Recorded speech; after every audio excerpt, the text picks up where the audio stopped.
जी, hello दोस्तों, मैं हूँ कमर सीमा और दोस्तों जिस तरह कि आप देख रहे हैं मेरे साथ मौजूद हैं सुमित पीर भाई। सुमित भाई सबसे पहले तो आपके वक़्त का बहुत शुक्रिया। थैंक यू शिवा साहब, thanks for the invitation. Sumit भाई इंडिया 1.4 बिलियन की आबादी है और पूरी दुनिया में चर्चे हैं इस वक़्त जी इंडिया राइज़ कर रहा है, शाइन कर रहा है। लेकिन मणिपुर जो है वहाँ पे जो फ़सादात हैं, वो रुकने का नाम ही नहीं ले रहे। आपको क्या लगता है ये जो फ़सादात हैं अब ज़ाहिर-सी बात है मणिपुर की प्रॉपर हिस्ट्री है, प्री पार्टीशन कैसे उसने जॉइन किया 1949 में, ब्रिटिश रूल में रहा, वो शेड्यूल कास्ट का मसला है, फिर बीजेपी की वहाँ हुकूमत है। हो क्या रहा है और ये इंडिया के लिए कितना बड़ा चैलेंज है? आप क्या समझते हैं? एक वक़्त आया था वो शूट एट साइट के ऑर्डर भी दिए हुए हैं आर्मी और वहाँ सारे इन्वॉल्व हैं।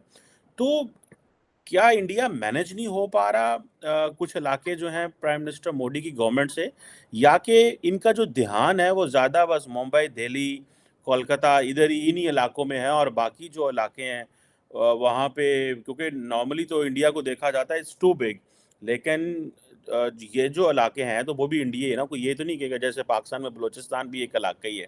तो अगर वहाँ पे हालात होंगे तो पाकिस्तान पे क्वेश्चन मार्क उठता है। तो कितने को क्वेश्चन मार्क उठ रहे हैं प्राइम मिनिस्टर मोदी की गवर्नेंस के ऊपर ये जो मणिपुर में चीज़ें हो रही हैं? देखिए चीमा साहब, शो पे बुलाने के लिए धन्यवाद। देखिए चीमा साहब, सूरज चमकता है, सबको दिखता है और जो दिखता है वही बिकता है, वैसे हिंदुस्तान है।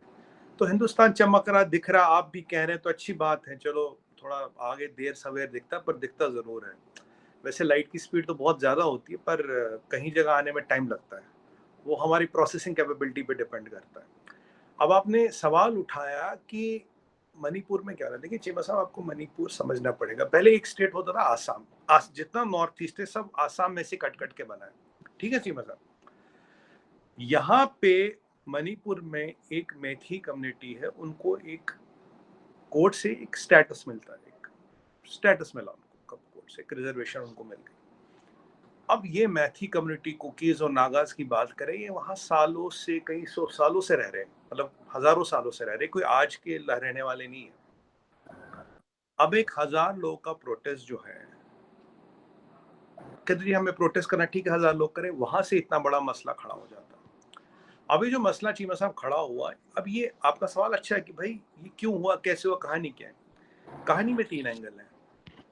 पहला एंगल है, विक्टोरिया न्यूलैंड आजकल बांग्लादेश के चक्कर काट रही है और वहाँ रेजिम चेंज करने की पूरी कवायद चल रही है। फिर दूसरी बात, जो ये शेख हसीना वाली पार्टी है, उससे भी ये लोग मिलने लगे आजकल।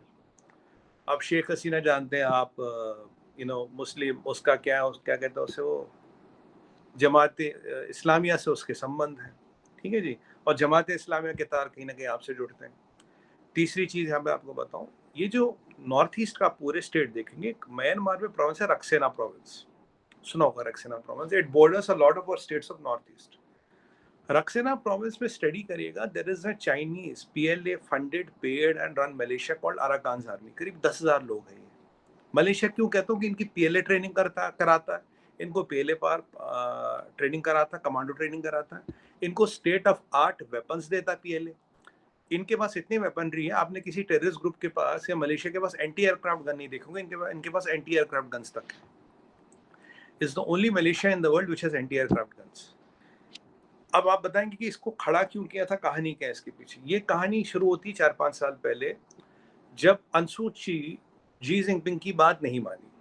जब अंसू ची ने जी जिनपिंग की बात नहीं मानी तो जी जिनपिंग ने कहा यार अब इसको देखना पड़ेगा। पीएलए ने, सीसीपी ने, सीसीपी का आउटशूट, पीएलए का आउटशूट है, अराकान आर्मी तो मान लीजिए चाइना का ही प्रेजेंस है वहां पे, इन्होंने इसको वहां पे खड़ा कर दिया। जब वहां पे इसको वहां खड़ा कर दिया चीमा साहब, इसकी ट्रेनिंग, आर्म्स, पैसा वैसा सब चाइना से आता है। अब इसके डुअल पर्पस है। काफी लोग मुझे कहते थे हमारे टीवी डिबेट्स में, नहीं नहीं नहीं, ये जो जनरल है, जो जुंटा वाले, they are very loyal to the people of Myanmar. मैंने कहा ये सब चाइना के रखे हुए, कोई लॉयल वॉयल नहीं पीपल ऑफ म्यांमार के। अब जो अराकान आर्मी है, एक जो हमारे बॉर्डरिंग स्टेट्स हैं, उसमें तनाव पैदा करना, वहाँ के लोगों को एम्यूनिशन देना, वहाँ के जितने भी फोर्सेस हैं कुछ, उनको आर्म करना, उन वहाँ हमारे यहाँ मतलब ना, वो जो वहाँ आपके बॉर्डर से होता है वो वहाँ वहीं से होता है। तो ये चीज़ वहाँ करती है। दूसरी सुनिएगा, अराकान आर्मी को आप लश्कर-ए तोयबा जैश ए मोहम्मद ना समझे, बिकॉज इनकी कमांडो ट्रेनिंग होती है, इनके पास एंटी एयरक्राफ्ट गन्स, इनके पास स्टेट ऑफ आर्ट मशीनरी है। 3 साल पहले कोविड के टाइम में एक म्यांमार स्पेशल फोर्सेस ने ऑपरेशन करने की कोशिश की थी against Arakan army, Myanmar special forces. अब before we get into that, ये अराकान आर्मी क्या करती है, दोनों को काउंटर बैलेंस करती है। यहाँ इंडिया है, यहाँ जुंटा है। अगर जुंटा वाले चाइना की बात ना माने तो वहां दिक्कत करते हैं, यहाँ इंडिया में कुछ अफरा तफरी करनी हो वो करते हैं। अब स्पेशल फोर्सेस की बात करता हूँ। म्यांमार स्पेशल फोर्सेस ने रेड करने की कोशिश की थी अराकान आर्मी को यूजिंग एयरक्राफ्ट, फाइटर जेट्स और एयरक्राफ्ट जो भी उनके पास। चीमा साहब, 20 अराकान आर्मी ने उनके कमांडर को कैप्चर किया, मारा और वीडियो को इंटरनेट पे डाला, and all the people who participated in that operation were killed. पहली बार एंटी एयरक्राफ्ट गन्स यूज किए गए। तो तब जब इनकी एंटी एयरक्राफ्ट गन्स, ये जो मशीन गन्स इन्होंने यूज किए, ये जो इन्होंने स्नाइपर राइफल्स यूज किए, जब इनके बारे में फिर अध्ययन किया गया, निकला कि कहाँ से आए, तो पता लगा ये चाइना से आए। तो तब से इनका चाइना का पूरा रिलेशन है। तो यहाँ इंडिया को काउंटर बैलेंस करते हैं, वहाँ जुंटा को काउंटर बैलेंस करते हैं। म्यांमार में और आपके ये अमेरिकन आजकल ये भी कह रहे हैं कि भाई ये जो रोहिंग्यास को इन्होंने पनाह दी है, बांग्लादेश ने बड़ा अच्छा काम किया, और काफी लोग का ये भी मानना है जो बांग्लादेश की इकोनॉमी खराब हुई है वो रोहिंग्या के आने के बाद थोड़ी खराब होने लगी। Economy started shaking, unfortunate but true. तो अभी तो ये भी सुनने में आता है कि पेट्रोल खरीदने के पैसे भी नहीं है, उसमें भी दिक्कतें आ रही है। तो ये सारी चीजें वहां पे। म्यांमार में क्या हुआ, म्यांमार में इन्होंने, देखिए हम वहाँ पहले इंसर्जेंसी वगैरह थी, करीब 8,000 मिलिटेंट से सरेंडर किया था पिछले 9 साल में, तो वहाँ इंसर्जेंसी वगैरह खत्म हो गई। पर वहाँ कुछ रेजिडुअल फोर्सेस और कुछ स्लीपर सेल्स एक्टिवेट करके उनको आर्म किया गया। एक पर्टिकुलर समुदाय पे अटैक किया गया, गांव चलाए गए, एक बार वायलेंस को फैलाया गया। देखिए नॉर्थ ईस्ट में पहले भी वायलेंस हुई है, पर इतनी ज्यादा, इतना क्वांटम ऑफ वायलेंस कभी हुआ नहीं। थोड़ा बहुत छोटा मोटा इधर उधर चलता रहता था, बट इतनी क्वांटम ऑफ वायलेंस, इतने ऑर्गेनाइज स्केल पे वायलेंस, एक साथ 15 जगह अटैक, 50 जगह अटैक। और कल एक श्रीमान है, कोई डेविड करी, ये कोई वर्ल्ड क्रिश्चियन रिलीफ ऑर्गेनाइजेशन है, उसका मैं कल वीडियो देख रहा था। एक उसने किसी को कल इंटरव्यू दिया, वो कह रहा है, अब देखिए टूल किट कहाँ से आ गई, वो कह रहा है कि देखो जी, ये तो जी बीजेपी की गवर्नमेंट करा रही है, ये मोदी जी की गवर्नमेंट करा रही है, क्रिश्चियनों को इंडियन नहीं मानते, क्रिश्चियनों पे हमला हो रहा है। इसमें ये नया एंगल खुल के क्रिश्चियनों पे हमला हो रहा है, मोदी जी करवा रहे हैं। सच्चाई ये है, नॉर्थ ईस्ट को मेन स्ट्रीम किया मोदी जी ने, नॉर्थ ईस्ट को एग्रीकल्चर ऑर्गेनिक फार्मिंग का हब बनाया मोदी जी ने, चिटागोंग पोर्ट का एक्सेस दिलाया मोदी जी ने, चिटागोंग तक डेडिकेटेड कॉरिडोर बनवाया मोदी जी ने, एजुकेशन लाई, आईआईटी खोले, आईएम खोले, हर कैपिटल में air connectivity, rail connectivity, road connectivity दी। और कहीं ना कहीं जो हमारे दुश्मन है ना चीमा साहब, उनकी मंशा है कि वो चिकन नेक को काटे, नॉर्थ ईस्ट कट जाएगा। तो ये दुश्मन जो है हमारे, ये साजिश से करते रहते हैं। अब ये चीनी भी जुड़ गए, अब इसी को तो मैं रेड जहाद कहता हूँ ना। नहीं तो मतलब सुमित भाई, आपने तो ठीक है, इट्स गुड, पाकिस्तान पे डाल दो, चाइना पे डाल नहीं, दो। पाकिस्तान में नहीं डाल नहीं रहा हूँ नहीं नहीं नहीं, मैं मैं। जस्ट लार्जर बात कर रहा हाँ हूँ कि हाँ पंजाब कश्मीर हो तो पाकिस्तान पे डाल दो, मणिपुर हो तो चाइना पे डाल दो, वो ठीक है, एक एसओपी होता है हर मुल्क का। पाकिस्तान भी ऐसे ही करता है, इधर कुछ हुआ है बलूचिस्तान तो इंडिया ये कर दो वो कर दो। द क्वेश्चन इज, जो इम्पोर्टेंट चीज है, मनमोहन सिंह की बात जो फिर आ गई बात सामने, उन्होंने कहा था the biggest national security threat जो है ना वो इंटरनल है इंडिया के अंदर, वो एक्सटर्नल नहीं है।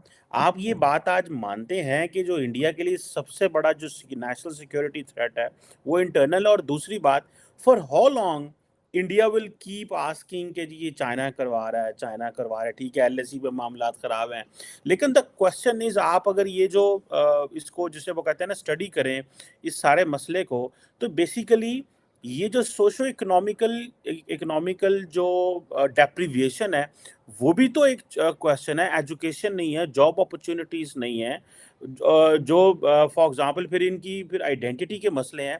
आपको नहीं लगता सोशो इकोनॉमिक डेप्रिविएशन होना, आइडेंटिटी का प्रॉब्लम होना, एंड देन उस तरह मेन स्ट्रीम में ना आना, और also one of these challenges, for example आपने चिकन एग की बात करके आपने इस पूरे खित्ते की जो इकोनॉमी है, क्योंकि इंडिया इसकी डिस्कस नहीं करता, ठीक है, इंडिया और जहाँ पे डिस्कस करता है, जैसे प्राइम मिनिस्टर मोदी का फोकस गुजरात है, तो आपको नहीं लगता कि आपने इन चीज़ों पे इसको साइडलाइन कर दिया हुआ है? This has become a challenge for the government. बाकी अब फॉर एग्जांपल गुजरात को हाइलाइट करोगे, दिल्ली को हाइलाइट करोगे, कोलकाता को हाइलाइट करोगे, बाकियों को हाइलाइट करोगे, लेकिन ये इलाके जो हैं वो डिसएडवांटेजेस पोजीशन में जा गए हैं और अभी वहाँ पे फिर एथनिक इशू, आइडेंटिटी के इशू हैं। So these are the real challenges, because अगर हम पढ़ें इसको तो हमें ये पता चलता है। आप इसको बड़ा ओवर सिंप्लीफाई नहीं कर रहे? What do you make of this? Cheema साहब, आपने बेहतरीन सवाल पूछा, तो मैं आपको थोड़ा जवाब दे दूं।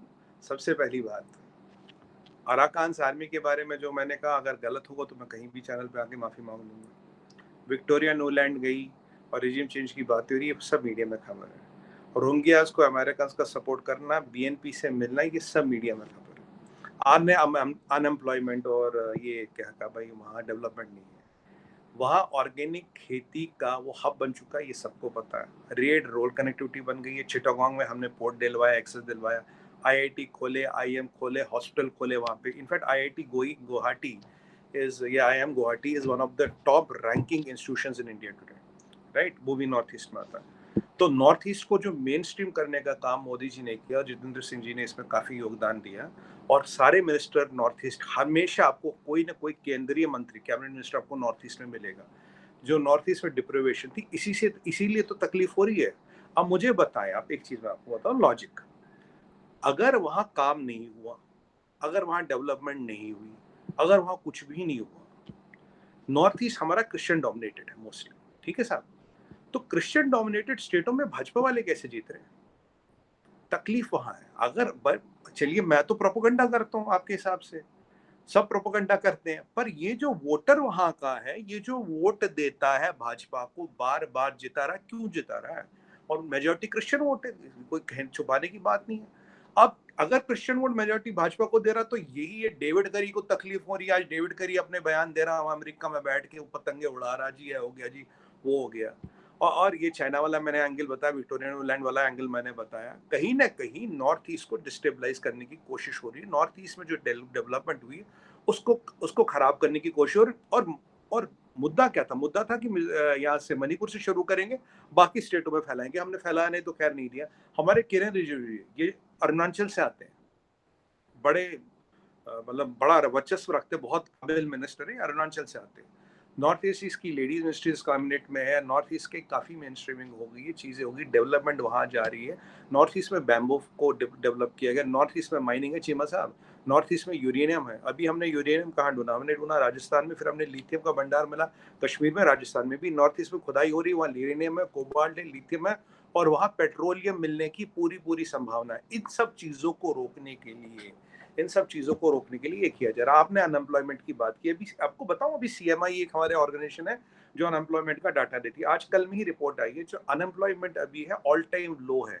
पिछले 3 सालों में ऑल टाइम लो है unemployment. We have captured unemployment to a great extent, this all time low. It is as per the latest data of CMI which was out 2 days back. फिर आपने बोला जी हाँ, एक ये था। और आज की बात क्या है कि अगर आप हमारे बजट को स्टडी करें, आपको एक और खुशखबरी देता हूँ, आप जान के बड़ा अच्छा हो, जो बजट को स्टडी करेंगे आज आप, चीमा साहब, हमारे बजट में जब से हमने रेशन तेल लिया है, जब से हमने सोना मतलब ना what you started buying in Indian rupees, आज हमारा बजट डेफिसिट नहीं, आज हमारा बजट सरप्लस है। This is the news which I am breaking to you right now, क्योंकि मेरे को भी अभी पता लगा। मैंने कुछ अभी डाटा देखा, कुछ मतलब इस डिबेट से कुछ ले रहा है ना, वैसे भी कुछ देख रहा था। आप जानते हैं मैं तो देखता ही रहता हूँ दिन भर। तो मैंने कुछ देखा, तो we are now heading to a stage of budget surplus. हमारा foreign exchange reserve all time high है। नॉर्थ ईस्ट में जो पैसा लगा ऑल टाइम हाई लगा। इंफ्रास्ट्रक्चर डेवलपमेंट हो रहा, फिल्म इंडस्ट्री डेवलप हो रही, टूरिज्म डेवलप हो रहा है। हमारा नॉर्थ ईस्ट बहुत बेहतरीन, बहुत सुंदर। आप तवांग देखे, तवांग में कई पिक्चरों की शूटिंग हुई है। इतनी बेहतरीन जगह, इतने बढ़िया लोग हैं, इतने शरीफ लोग हैं, इतने नाइस लोग हैं। बट ये ही चीनियों को तकलीफ। और पता चीनियों को तकलीफ कहाँ है? सुनिएगा, जब गलवान का मसला हुआ था, जिस कैप्टन ने सबसे ज्यादा चीनियों को फोड़ा और मारा, और उसकी रेजिमेंट पता कहाँ, वो कैप्टन पता कहाँ का था? इंडियन आर्मी का, मणिपुर का था। जिसको हंगपन दाला का नाम आपने सुना होगा, उसको अशोक चक्र मिला था, which is highest award in peace time. After Paramvir Chakra के बाद अशोक चक्र मिलता है पीस टाइम में। हंगपन दादा कहाँ का था? नॉर्थ ईस्ट का था। अब ये जो चीनियों को जो आ रही है, जो माउंटेन ब्रिगेड बन रही है, लोग कहाँ के? नॉर्थ ईस्ट के। अब चाइना को माउंटेन ब्रिगेड, ये जो हमारे मणिपुर वाले हमारे भाइयों ने चीनियों को फोड़ा, चीनियों को मार डाला गलवान में, तवांग में आने की कोशिश की थी, वहां चाइनीज पिटे। और ये जो नॉर्थ ईस्ट की मेन स्ट्रीमिंग हो रही है, ये जो चीज़ें थी पहले, एक ग्लास मैं बोलूँगा ग्लास बैरियर सा कांग्रेस के टाइम में बना था, वो तोड़ दिया मोदी जी ने। इससे बहुत से लोगों को तकलीफ हो रही थी, साहब, दाएं भी बाएं भी, कुछ अंदर भी है, ये सच बोलूंगा, कुछ अंदर के भी है। तो उन्हें लग रहा है यार इसका बड़ा वो बना है। ये मुझे बताता हूँ, ये डेविड करी कहाँ से पैदा हो गया भाई? इस डेविड करी की चिकन करी कहाँ से पकने लग गई? इसको तो अगर मैं आपको गारंटी दूंगा, इसको मैं नक्शे में पूछूं, ये नॉर्थ ईस्ट का, इसको ये नहीं पता होगा नॉर्थ ईस्ट का। उसे बोलूं मणिपुर और कोहिमा में क्या फर्क है, इसको ये नहीं पता होगा कोहिमा का है और इम्फाल का है। सच्चाई तो ये है। और मैं पूरा नॉर्थ ईस्ट घूम चुका हूँ चीमा साहब, बहुत बेहतरीन जगह, बहुत बढ़िया पोटेंशियल है वहाँ, बहुत मिनरल्स हैं। और जब से चाइना ने ये हमारा वाला साइड देखा, और मैं आपको कंफर्म नहीं कर सकता, पर एक चीज और बताऊं आपको, एक किम किंग जोंग किम जोंग एक डिस्ट्रिक्ट है नॉर्थ ईस्ट में, वहाँ ये आई कैन नॉट कंफर्म दिस, ये मैंने कहीं से सुना है, ये मैं एक बार पहले भी टीवी शो में बता रहा हूँ। Our para SF has at least killed a lot of insurgents who were supported और backed by Arakan's army। और हमें ये नहीं पता कि Arakan's army कहाँ शुरू होती है, पीएलए कहाँ खत्म होता है। Where does PLA end and Arakan's army शुरू, ये हमें नहीं पता। तो वहाँ नॉर्थ ईस्ट में पीछे कुछ ऐसी घटनाएं भी हुई है जिसमें मैंने साफ साफ कहा था इसमें अराकान्स आर्मी का हाथ है, क्योंकि इतना बड़ा मिलिट्री प्रोसीजन किसी टेररिस्ट के पास नहीं होता। ऐसी वेपनरी टेररिस्ट के पास नहीं होती। टेररिस्टों के पास एंटी एयरक्राफ्ट गन नहीं होते। टेररिस्टों के पास वर्ल्ड की बेस्ट स्नाइपर राइफल्स नहीं होती, और स्नैपर ट्रेनिंग नहीं होती उनके पास। तो हम टेररिज्म को डील करें J&K में, हमें पता उनका पैटर्न क्या, हम जिस चीज को देख रहे हैं नॉर्थ ईस्ट में, इट इज एंटायरली डिफरेंट। तो we can see where is the difference. हाँ, लोग अब इसकी राजनीतिक रोटियां बनाएंगे, सेकेंगे, बोलेंगे हाँ ये मोदी जी से कंट्रोल नहीं हो रहा, ये नहीं हो रहा, वो नहीं। आप भी कोशिश कर रहे हैं, कोई बात नहीं, आपको हक है कोशिश करने का। देखिए, कोशिश करने में दुनिया में कोई किसी पे प्रतिबंध नहीं मैंने करता। समझ भाई अच्छे सवाल किए हैं आपसे, नहीं नहीं और बिल्कुल चीमा मैंने साहब, सवाल किए हैं, मैंने सवाल चीमा साहब किए बस हैं। एक सेकंड, जी। मैं कह रहा हूँ यू आर एंटाइटल्ड। और अगर आप कोशिश नहीं करेंगे तो मैं क्लैरिफिकेशन कहाँ से दूंगा? आप कोशिश कर, आप सवाल पूछेंगे तो मैं क्लैरिफिकेशन दूंगा ना। और अब देखिए, हमारा शो काफी लोग देखेंगे, काफी लोग जानेंगे, पहचानेंगे, अराकान आर्मी के बारे में सर्च करेंगे, मेरी चीजों को वैलिडेट करेंगे। ये विक्टोरिया नोलैंड वाला किस्सा, बीएनपी से मिलने वाला किस्सा, जमात तो इस्लामी, सुमित भाई इसको पीएलए एक और कहाँ देख खत्म लें, होता। एक और एंगल देख लें। जी तो इसको क्या कहेंगे कि वो क्या कर्मा क्या बोलते हैं, कि आपने, अगर for example if you are saying it right, आप बांग्लादेश में मुक्ति बहिनी बनाते थे, चीन भी गुस्सा आया, फिर अगर दिस इज अ राइट, आज चीन भी आपके घर में आके जैसे फॉर एग्जांपल कह रहे हैं एंटी एयरक्राफ्ट गने दे रहा है, ट्रेनिंग्स दे रहा है, कमांडो हो रहे हैं, तो आप भी ट्रेनिंग देते थे बांग्लादेश में जाके। चीन अगर फॉर एग्जांपल, अगर मैं आपकी बात में मान लिया जाऊं, तो इसको फिर आप कैसे देखेंगे? ये तो फिर, जी बिल्कुल। ये तो, और जिन्हों कहते हैं चोरानू मोर ते मोरानू होर पै गया, वो मुहावरा है कि चोरानू पै गया मोर ते मोरानू होर। तो ये तो इस तरह की कहानी नहीं लग रही आपको फिर? चीमा साहब, ये आपने बहुत बेहतरीन सवाल पूछा और बड़ा अच्छा एंगल खोला, मैं आपको जवाब देता हूँ। देखिए, हमने जो बांग्लादेश में किया, वो किया बांग्लादेशियों को बचाने के लिए। आपकी आर्मी ने भाई साहब मिलियंस ऑफ लोगों को मारा, 2 मिलियन औरतों को तो रेप कर डाला। पहली ऐसी आर्मी जो औरतों का रेप करने का काम करती है। आपको वीडियो चाहिए? मेरे पास वीडियो रखा है। 14-14 साल की बच्चियों को, वो वीडियो मेरे पास है, 13-13 साल की बच्चियों को 3-3 6-6 महीने तो कैंपों में रखा, मल्टीपल बार रेप किया, उनके माँ बाप ने उन्हें छोड़ दिया। ऐसे तो वहाँ लाखों महिलाएं घूम रही थी, जिससे हमारा दिल जला। बांग्लादेशों को काट काट के आपने नहर में बहा दिया, क्योंकि वो बांग्लादेशी थे, पंजाबी तो थे नहीं, थे तो वो भी मुसलमान, मैं ये नहीं कह रहा हिंदू थे। अब हिंदुओं का क्या हाल किया वो तो खैर पता ही नहीं। उनको बचाने के लिए, उनकी अस्मिता को बचाने के लिए, उनके आग्रह पे हमने उनको ट्रेनिंग और चीमा सब खुल के किया, बता के किया। वर्दी में गए थे। आपने जो सरेंडर किया 93,000 फौज के साथ, वो भी आपने वर्दी में किया था। आपको याद है जो आपके खान साहब के चचा जान ने वो कोई डॉक्यूमेंट साइन किया था मान के चचा जब भी। नहीं थे। अरे साहब, अब देखो, देखो उगते हुए नहीं, मैं सूरज तो को सिर्फ इतना सलाम करता सवाल हूं। किया, मैंने तो इतना नहीं मैं सवाल आ किया रहा हूँ, आ रहा हूँ, मैं कि आ रहा लॉजिक तो हूँ कोई भी दे सकता है कि नहीं हम मैं भी आ उनको रहा हूँ, बचाने के लिए जा रहे हैं। नहीं मैं आ रहा हूँ चीमा साहब। देखिए, तो हमने खुला किया, आपने 93,000 फौज ने हमारे सामने सरेंडर किया। जसजीत सिंह अरोड़ा साहब थे, उनके सामने किया, और वो भी सिख थे बाय द वे। तो आप जानते हैं कि सिखों की ताकत कितनी होती है। जब मैं कहता हूँ विश्वास नहीं कर देते, एक सिख ने पूरी पाकिस्तानी फौज को सरेंडर करा दिया, 93,000 लोगों को। कोई बात नहीं, अच्छी बात है। अब आप आए, अब ये अब मणिपुर पे, अगर चाइना को आना है तो वर्दी लगा के आए ना, खुल के आए, सामने आए, औकात गिना देंगे। गलवान में आए थे, तवांग में थे औकात गिना दी ना, औकात गिनाने में कोई दिक्कत नहीं की। ये जो भाड़े के टट्टुओं को भेजते हैं, ये जो किराए की जहादी भेजते हैं, जो अराकान आर्मी के थ्रू बोलते हैं, दिक्कत क्या है? और आपको मैं केमजोंग डिस्ट्रिक्ट की बात कर रहा था। हमारा para SF, I think it was 9 और 11 पैरा एसएफ, मुझे नहीं पता कौन सा यूनिट था पैरा एसएफ का, उसने मेरे सुनने में 50-60 लोगों को ठोक दिया है।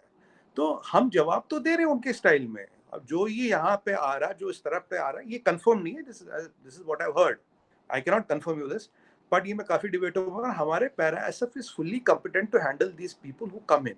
जो जो यहाँ कर रहा था वो अपने अंजाम तक पहुंच गया, ऊपर है उसकी शरीर, यहाँ आत्मा ऊपर पहुंचा दी गई है, टेंशन उस बात की नहीं है। बाकी अगर चीनियों को हमसे दिक्कत है तो वर्दी लगा के आए, फौज की तरह लड़े। नपुंसक कहते हैं उसे, नपुंसकों की तरह ना लड़े ना, वो तो हम तो कहते हैं आओ लड़ो, कोई दिक्कत नहीं है। बट दिक्कत ये है, अब ये जो मणिपुर हमारे साथ है, मणिपुर के भाई बहन, पूरा नॉर्थ ईस्ट की तरक्की हो रही, मेन स्ट्रीमिंग हो रही, इंफ्रास्ट्रक्चर आ रहा, डेवलपमेंट हो रही, ब्रिज बन रहे हैं, फ्लाईओवर बन रहे हैं, इनसे इनको तकलीफ हो रही है। अब इसको यूज कर रहे। मैं ये, मेरे को ना ये करी की करी समझ नहीं आई। मैं कहा भाई करी, ओ यार तू किथे आ पाजी, ओ यार तेनू ये नहीं पता इम्फाल किथे और कोहिमा किथे, और तू कह रहा जी वहां है कर दिया मोदी जी ने, ये कर दिया मोदी जी ने, कर दिया। ओ करी को पाजी आप समझाओ कि करी जी, अगर तुम्हारी चिकन करी में मजा होता या, तो ये जो नॉर्थ ईस्ट वाली बीजेपी को क्यों जिता रहे भाई?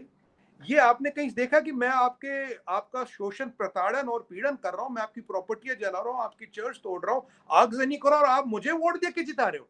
ये चमत्कार तो करी की। पहले देखते हैं। मैं तो वैसे समझता हूँ कि ये, देखिए, ये वायलेंस नहीं होना चाहिए। हम तो खुद इसको अभी रिसेंटली हमने पाकिस्तान में देखा कि जब लोग प्रोटेस्ट करते हैं, इतना गैर ज़रूरी वायलेंस, प्रॉपर्टीज जलाओ, गाड़ियाँ जलाओ, बंदे मारो, ये बातें प्रोटेस्ट से भी हो जानी चाहिए। और हमें, मेरे हमारे खिते में आई विश कि ये चीज़ आए, ये सेंसिटिविटी आए कि हम अपना प्रोटेस्ट करें और बगैर जलाओ गिराओ। गो के वैसे पूरी दुनिया में ऐसे होता है, अमेरिका फ्रांस में भी हमने देखा है इस तरह के प्रोटेस्ट होते हुए, लोग जलाते गिराते हैं। इंसानी नेचर एक जैसी है, ये नहीं है कि इंडिया पाकिस्तान में कोई और है या बाकी में और है। एनी हाउ, लेकिन दिस इज़ समथिंग जिसको मैं, ये और अगर ये कोई इंटरफेयर कर रहा है तो उसको मेरा ख्याल है स्नब किया जाना चाहिए। और मेरा ख्याल है भारत की सरकार ज़रूर, अगर चाइन इस तरह की बात है तो चाइनीज़ को इस हवाले से कह सकती है। बट बड़ा दुख हुआ मणिपुर में जो कुछ हो रहा है। Thank you very much Sumit पीर भाई। It's always pleasure talking to you and learning from you the facts, and the reality and the perspectives as well. Thank you very much. Thank you सी, थैंक यू वेरी मच, नमस्कार।